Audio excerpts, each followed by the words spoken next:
स्वात्मा रामं निजानन्दं शोकमोहविवर्जितं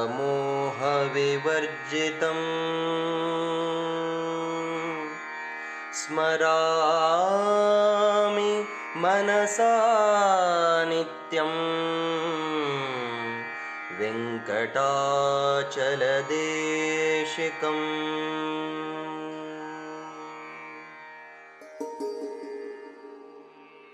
ಶಬ್ದ ಬ್ರಹ್ಮ. ಪ್ರತಿಯೊಬ್ಬರ ಪ್ರತಿ ಮಾತಿನಲ್ಲಿನ ಅಂತರಾರ್ಥ ಹುಡುಕುತ್ತಿದ್ದ ಗುರುನಾಥರು ಇದನ್ನು ಶಬ್ದ ಬ್ರಹ್ಮವೆನ್ನುತ್ತಿದ್ದರಲ್ಲದೆ ಅದರ ಪರಿಣಾಮವನ್ನು ವಿವೇಚನೆಯಿಂದ ಅವಲೋಕಿಸುತ್ತಿದ್ದರು. ಸರ್ವವನ್ನೂ ಬಲ್ಲ ಗುರುನಾಥರು ಬೇರೆಯವರ ಮಾತಿಗೂ ಮನ್ನಣೆ ಇತ್ತು ಅದನ್ನೇ ಶಬ್ದ ಬ್ರಹ್ಮವೆಂದು ಭಾವಿಸಿ ತಮ್ಮ ಜೀವನವನ್ನು ಹೇಗೆ ಸರಳವಾಗಿಸಿಕೊಂಡರೆಂಬುದನ್ನು ಇಲ್ಲಿ ನೋಡೋಣ.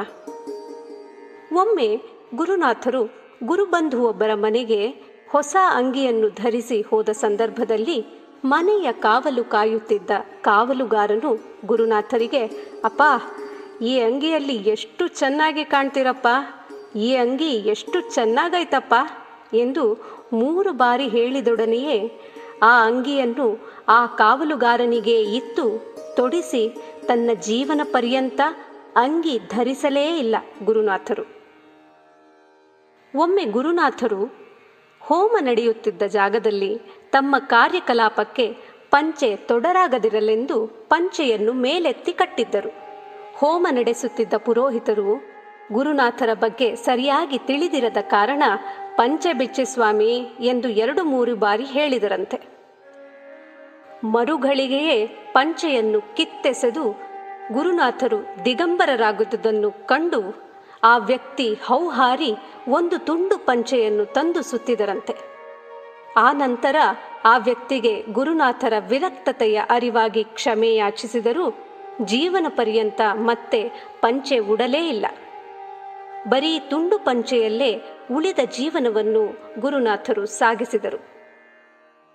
ಒಮ್ಮೆ ಗುರುನಾಥರು ಹೊಸ ಚಪ್ಪಲಿಯೊಂದನ್ನು ಖರೀದಿಸಿ ಸಖರಾಯಪಟ್ಟಣದ ರಸ್ತೆಯಲ್ಲಿ ಆ ಚಪ್ಪಲಿಯನ್ನು ಹಾಕಿಕೊಂಡು ನಡೆಯುತ್ತಿರುವಾಗ ಪರಿಚಯಸ್ಥರೊಬ್ಬರು ತಮಾಷೆಗೆಂದೋ ಏನೋ, ವೆಂಕಟಾಚಲ, ಯಾವ ದೇವಸ್ಥಾನದಿಂದ ಬರ್ತಿದ್ಯಪ್ಪ, ಇಂಥ ಒಳ್ಳೆ ಚಪ್ಪಲಿ ಹಾಕ್ಕೊಂಡಿದ್ದೀಯಾ ಎಂದೊಡನೆಯೇ ಆ ಚರ್ಮದ ಚಪ್ಪಲಿಯನ್ನು ರಸ್ತೆ ಬದಿಯಲ್ಲಿ ಬಿಟ್ಟು ಜೀವನಾದ್ಯಂತ ಗುರುನಾಥರು ಚಪ್ಪಲಿಯನ್ನು ತೊಡಲೇ ಇಲ್ಲ. ಜನರ ಕಣ್ಣಿಗೆ ಬೀಳುವ ಆಕರ್ಷಕ ವಸ್ತುಗಳು, ಘಟನೆಗಳು ಎಂದರೆ ಗುರುನಾಥರಿಗೆ ಮುಜುಗರ, ಅವು ತ್ಯಾಜ್ಯ. ಅವುಗಳನ್ನು ಆ ಕ್ಷಣವೇ ಗುಡಿಸಿಬಿಡುವುದು ಅವರ ರೂಢಿಯಾಗಿತ್ತು. ಮೇಲಿನ ಘಟನೆಗಳು ಬರೀ ದೃಷ್ಟಾಂತಗಳಲ್ಲ, ಜೀವನ ಧರ್ಮವಾಗಿತ್ತು. ಓಂ ಶ್ರೀ ಗುರುನಾಥಾಯ ನಮಃ.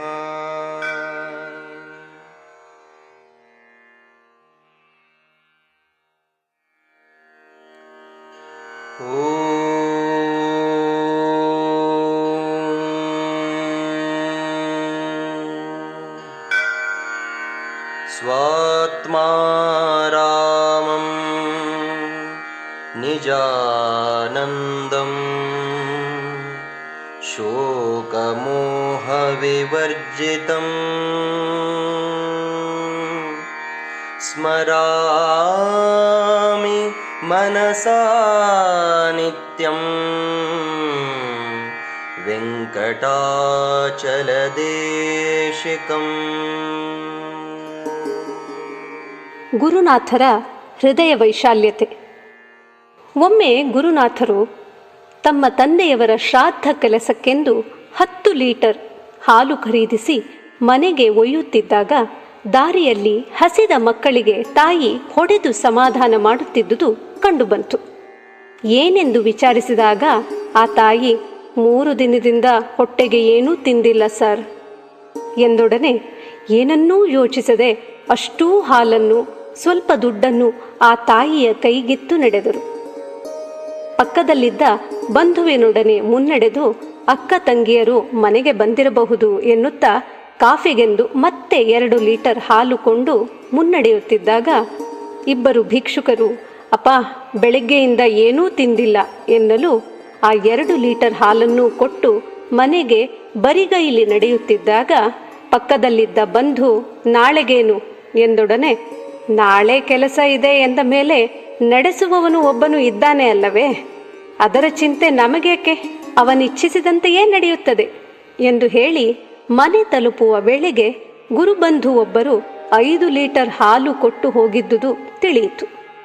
ಇದನ್ನು ಕಂಡ ಗುರುನಾಥರು ತನ್ನ ಪಾತ್ರವೇನೂ ಇಲ್ಲ ಎಂದು ನಿರ್ಲಿಪ್ತರಾಗಿದ್ದರೂ ಗುರುನಾಥರ ಬಂಧುವಿಗೆ ಇವರ ವ್ಯಕ್ತಿತ್ವದ ಪರಿಚಯವಾಗಿತ್ತು. ಗುರುನಾಥರು ಇಷ್ಟೆಲ್ಲ ನಮಗೆ ತೋರಿಸುತ್ತಿದ್ದರೂ ಕೂಡ ನಾವುಗಳು ಸಿಂಬಿಳಕ್ಕೆ ಸಿಕ್ಕಿಬಿದ್ದ ನೊಣದಂತೆ ಅದನ್ನೇ ರುಚಿಯೆಂದು ಭಾವಿಸಿ ಹೆಕ್ಕಿ ಹೆಕ್ಕಿ ತಿನ್ನುವುದರಲ್ಲಿ ಆಸಕ್ತಿಯನ್ನು ತೋರುತ್ತಿದ್ದೇವೆಯೇ ವಿನಃ ಅದರಿಂದ ಹೇಗೆ ಅಂಟು ಬಿಡಿಸಿಕೊಂಡು ಪಾರಾಗಬೇಕು ಎಂಬುದರ ಬಗ್ಗೆ ಯೋಚಿಸುತ್ತಿರಲಿಲ್ಲ. ಹೀಗಿದ್ದ ನಮ್ಮನ್ನೂ ತನ್ನೆಡೆಗೆ ಸೆಳೆದುಕೊಂಡು ತನ್ನ ಮಾರ್ಗದರ್ಶನದಿಂದ ಎಲ್ಲರ ಜೀವನ ಸಾರ್ಥಕವಾಗುವಂತೆ ಮಾಡಿದ ಮಹಾನ್ ಸಂತರೇ ನಮ್ಮ ಗುರುನಾಥರು. ಇವರು ಯಾವಾಗಲೂ ನಮ್ಮನ್ನು ರಾತ್ರಿಯಾಗುವುದು ನಿದ್ದೆ ಮಾಡಲು ಅಲ್ಲ ಸರ್, ಬೆಳಿಗ್ಗೆ ಆದಂತಹ ತಪ್ಪು ಸರಿಯ ವಿವೇಚನೆ ಮಾಡಿ ಮುನ್ನಡೆಯಲು ಎಂದು ಹೇಳಿ ಎಚ್ಚರಿಸುತ್ತಿದ್ದರು. ಓಂ ಶ್ರೀ ಗುರುನಾಥಾಯ ನಮಃ.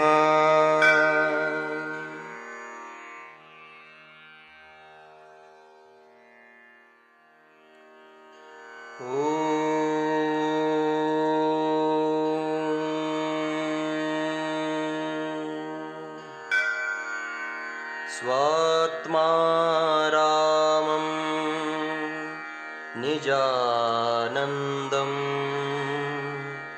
शोकमोहविवर्जितं स्मरामि मनसा नित्यं वेङ्कटाचलदेशिकम्.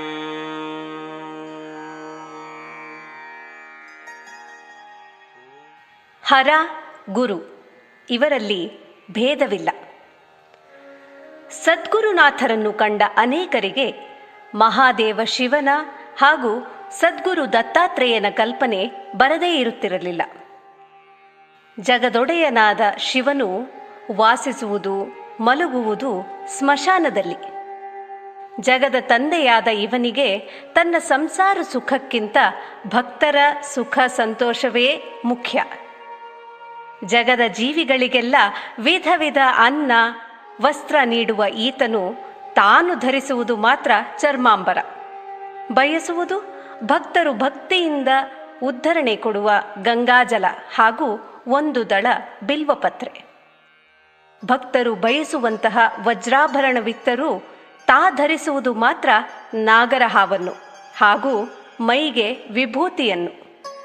ಇದರಂತೆಯೇ ಸದ್ಗುರುನಾಥರು ತಮ್ಮ ಶಿಷ್ಯರಿಗೆ ಸಕಲೈಶ್ವರ್ಯವನ್ನು ಕರುಣಿಸಿ ಮಾಳಿಗೆ ಮನೆಯಲ್ಲಿ ಸಂತಸದಿಂದಿರುವುದನ್ನು ಬಯಸುತ್ತಿದ್ದರೆ ವಿನಃ ತಾವೆಂದೂ ಅಂತಹ ಸುಖ ಬಯಸಲೇ ಇಲ್ಲ. ಶಿಷ್ಯರು ವಿಧ ವಿಧ ದ್ವಿಚಕ್ರ 4 ಚಕ್ರ ವಾಹನಗಳಲ್ಲಿ ಓಡಾಡುವಂತೆ ಕರುಣಿಸಿದ್ದಾಗ್ಯೂ ಅವರೆಂದೂ ಅವುಗಳಿಗೆ ಮನ್ನಣೆ ನೀಡಲೇ ಇಲ್ಲ. ಶಿಷ್ಯರು ಸುಖದ ಸುಪ್ಪತ್ತಿಗೆಯಲ್ಲಿ ಸುಖ ಪಡುವಂತೆ ಹರಸುತ್ತಿದ್ದ ಇವರು ಮಲಗುತ್ತಿದ್ದುದು ಚಾಪೆಯ ಮೇಲೆ, ಧರಿಸುತ್ತಿದ್ದುದು ತುಂಡು ಪಂಚೆ. ಬಂದವರನ್ನೆಲ್ಲ ವಿಧ ವಿಧ ತಿಂಡಿ ಊಟದಿಂದ ಉಪಚರಿಸುತ್ತಿದ್ದ ಇವರು ತಾನು ಮಾತ್ರ ಊಟ ಮಾಡಿದರುಂಟು, ಇಲ್ಲವಾದಲ್ಲಿ ಬರೀ ಕಾಫಿಯೇ ಗತಿ. ಸದಾ ಶಿಷ್ಯರ ಕಾಳಜಿಯನ್ನು ವಹಿಸಿದ್ದ ಈ ಮಹಾತ್ಮನಿಗೆ ತನ್ನ ಸಂಸಾರದ ವಿಚಾರ ವಿಚಾರಿಸುವುದೂ ಕಷ್ಟವಾಗುತ್ತಿತ್ತು. ಕಾರಣ ಶಿಷ್ಯರು ಸದಾ ಇವರನ್ನು ಸುತ್ತುವರಿದೇ ಇರುತ್ತಿದ್ದರು. ಹೀಗಿದ್ದರೂ ಅವರೆಂದೂ ಅದರ ಬಗ್ಗೆ ಬೇಸರಿಸಿಕೊಳ್ಳುತ್ತಿರಲಿಲ್ಲ. ಅದರ ಬದಲಿಗೆ ನಾನು ಬಂದಿರುವುದೇ ನಿಮಗೋಸ್ಕರ ಎನ್ನುತ್ತಿದ್ದರು. ಎಲ್ಲರಿಗೂ ವಿಧ ವಿಧ ವಸ್ತುಗಳನ್ನು ಹಂಚುತ್ತಿದ್ದರೂ ತಾವು ಮಾತ್ರ ತುಂಡು ಪಂಚೆ ಉಡುತ್ತಿದ್ದರು. ಇಡೀ ವಿಶ್ವದ ವಿದ್ಯಮಾನಗಳು ಇವರ ಕಣ್ಮುಂದೆ ಜರುಗುತ್ತಿದ್ದರೂ ಕೂಡ ತನಗೂ ಅದಕ್ಕೂ ಏನೂ ಸಂಬಂಧವಿಲ್ಲ ಎನ್ನುವಂತೆ ಇರುತ್ತಿದ್ದರು. ಇವರು ತಾವು ಮಾಡುವ ಕೆಲಸ ಸಂಪೂರ್ಣವಾಗುವವರೆಗೆ ಅದರ ಮಾಹಿತಿಯನ್ನು ಯಾರಿಗೂ ತಿಳಿಸುತ್ತಿರಲಿಲ್ಲ. ದತ್ತಾತ್ರೇಯನು ಅವಧೂತ ಪರಂಪರೆಯ ಮೊದಲಿಗದನಾದರೆ ಗುರುನಾಥರು ಆ ದತ್ತ ಪರಂಪರೆಯ ಅಂಶವಾಗಿ ಲೀಲೆ ತೋರಿದರು. ದತ್ತಾತ್ರೇಯನನ್ನು ದಿಗಂಬರ ಎನ್ನುವಂತೆ ಗುರುನಾಥರನ್ನೂ ದಿಗಂಬರ ಅವತಾರಿ ಎಂದು ಮಹಾತ್ಮರು ಕರೆಯುತ್ತಿದ್ದರು. ದತ್ತಾತ್ರೇಯನು ಹೇಗೆ ಸ್ಮೃತಗಾಮಿಯಾಗಿ ಭಕ್ತರ ಸಂಕಟ ಹರಿಸುವನೋ ಅಂತೆಯೇ ಗುರುನಾಥರು ಕೂಡ ಭಕ್ತರು ಮತ್ತು ಶಿಷ್ಯರು ಕರೆಯದೇ ಇದ್ದರೂ ಅವರ ಕಷ್ಟ ಹರಿಸಲು ಒದಗಿ ಬರುತ್ತಿದ್ದರು.